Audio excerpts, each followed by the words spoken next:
Hello, नमस्कार. ही खुसफुसची short clip आहे. तुम्हाला जर ही क्लिप आवडली आणि तुम्हाला पूर्ण एपिसोड बघायचा असेल, तर तुम्ही अमुक-तमुकच्या यूट्यूब चॅनलवर जाऊन चेक करू शकता. जो माणूस आनंदाचा खरा-खुरा शोध घेत असतो ना आणि ऑथेंटिक आनंद हवा असतो ना, तो कायम ॲक्शनमध्ये असतो. ओके. तो कायम मोटिव्हेटेड असतो. तो स्वतः मोटिव्हेटेड असतो. त्याला गोल असतात काहीतरी समोर ठरवलेली हं, आणि त्याचं एक व्यवधान असतं हं, आणि ते करत राहण्यातला आनंद त्याला माहिती असतो. हं, हं. ज्या माणसांना आनंद नुसताच आयता हवा असतो, ती माणसं ते वेगवेगळ्या लोकांशी जोडतात. हं, हा माणूस माझ्या आयुष्यात नसता तर मी आनंदी झालो असतो. हं, फॉर एक्झाम्पल हं, किंवा ही घटना घडली ना, कसं आनंदी राहणार? हं, असे एक्सक्युजेस घेतले हं, जातात आणि मग हे पूर्ण ना लोकस ऑफ कंट्रोल कसं आहे बियॉन्ड माय कंट्रोल. मग मी काय म्हणायचं, की "अरे काय आनंदी मला राहायला एन नंबर ऑफ थिंग्ज आहेत." पण हे ना तो हं. पण पाऊसच पडला, चिखलच आहे हां, म्हणून मी आज दुःखी वगैरे. हां. नाही किंवा माझ्या घरातला एक माणूस वेड्यासारखाच वागतो. कसं आनंदात राहणार सांगा बरं? हं, तर हा मी आनंदी आहे का? याला प्लेन उत्तर हो, मी आनंदी आहे. असं देता यायला हिंमत लागते. हं, कारण तो पण जो आहे ना, तो मला पुढे दिसत असतो. पण त्याचं काय करावं हे मला कळत नसतं. हं, आणि त्याचं काय करावं कळलं नाही, की मला असं वाटतं मी आनंदी नाही. हं, हं, हं, पण असा जर गोल पकडला आपण आणि त्या गोलावरचं एक टिंब म्हणजे ती व्यक्ती आहे, ज्याच्यामुळे माझा आनंद चॅलेंज होतो आहे. हं, तर गोलावरच्या बाकीच्या गोष्टींबद्दल काय आहे? हं. त्या पण मला बघता आल्याच पाहिजेत. तर मग taking the responsibility of on happiness असं करणं जास्ती गरजेचं आहे, असं वाटतंय मला. हं, आणि हं, म्हणून त्याची रेसिपी जर म्हटलं आनंदाची काय असेल, तर मी माझी रेसिपी तयार करायला पाहिजे.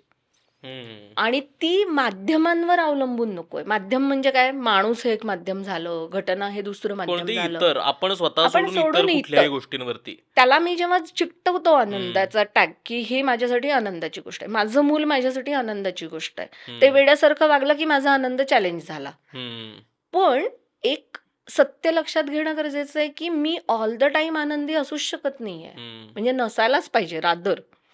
कारण ते नॉर्मल नाहीच आहे. हं. आयुष्यामध्ये दुःख, स्ट्रेस, अँक्झायटी, फिअर या सगळ्या गोष्टी आल्या तरच आनंदाची किंमत आपल्याला कळते.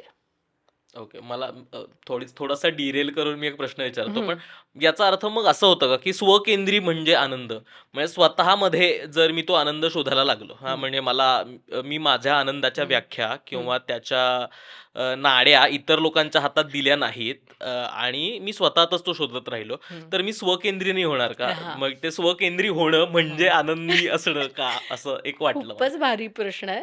त्याला मला असं वाटतं, की नात्यांमध्ये हा फार महत्त्वाचा प्रश्न आहे, की हं, माझा आनंद प्रायोरिटीवर असणं, इट डझंट मीन की दुसऱ्याच्या आनंदाला मी निग्लेक्ट करतोय. हं, मला असं हवं आहे, की मी माझ्या आनंदाची जबाबदारी घेतोय. हं, माझा आनंद प्रायोरिटीवर ठेवतोय. हं, तर जसं सेल्फ केअर हे काय म्हणूयात आपण त्याला लक्झरी नाहीये. सेल्फ केअर ही गरज आहे. हं, तसंच माझ्या आनंदाचा विचार करणं ही लक्झरी नाहीये. हं, माझ्या आनंदाचा विचार करणं ही गरज आहे. फॉलोड बाय दुसऱ्यांचे आनंद पण लक्षात घेणं. हं, हं, आणि जेव्हा मी माझा आनंद आणि तो खरंच मला त्यात मिळतोय की नाही याच्याबद्दल क्लिअर असेन, हं. तर नात्यांमध्ये असं होतं, की मला वेगळ्या गोष्टीत आनंद वाटतोय, समोरच्याला वेगळ्या गोष्टीत आनंद वाटतोय. कसं काय एकमत होणार? बरोबर आहे. मग मी त्याला म्हणते, की "जा, मला यात आनंद वाटतोय, मी हे करणार, मला तुझं काही माहिती नाही." हं, मग तो सेल्फिशकडे जाईल. मग हं, त्याला हं, स्वार्थ आणि काय म्हणतात इंडिव्हिज्युअलिस्टिक जगणं हं, असं ज्याला आपण म्हणतो, ते होऊ शकेल. पण माझ्या आनंदाची चर्चा होऊ शकते का त्या हं. व्यक्तीबरोबर? बरोबर आहे. त्याचा आनंद काय आहे हे मी ऐकून घ्यायचा प्रयत्न करू शकतो का? हं. आणि कधी तुझं कधी माझं किंवा त्यातला मिडल पॉइंट हे खूप आयडियल बोलतेय हां हो. मी. असं होण्यासाठी जी स्थिरता आणि जी क्लॅरिटी लागते ना, की मला आनंद कशात आहे, हं, हे मला 100% माहिती असायला पाहिजे. म्हणून मला वाटतं, की आनंदाचा शोधपेक्षा सुद्धा ना, मला आनंद कशात आहे, ह्याचा शोध हे म्हणणं जास्ती हो. बरोबर राहील, हं, हं, की हं, माझा आनंद मी शोधता येणं, दुसऱ्याच्या आनंदाचाही विचार करता येणं, त्याची हं, दखल घेता येणं, हे नात्यांसाठी महत्वाचं आहे. म्हणजे मला समजा पैसे खर्च करण्यात आनंद आहे. माझ्या नवऱ्याला पैसे वाचवण्यात आनंद आहे, तरी सुद्धा आम्ही एकत्र आनंदी असू शकतो का? तर हो, असू शकतो. हम्म. का? तर त्या आनंदाचं भान मलाही आहे, मला त्याच्याही आनंदाचं भान आहे, दोघांना एकमेकांच्या आनंदाचं भान आहे, आणि म्हणून काहीतरी मध्य काढला जातोय, हम्म. आणि म्हणून दोघंही आनंदी राहू शकतोय. हम्म. विन विन सिच्युएशन करू शकतो आपण आनंदामध्ये. बरोबर.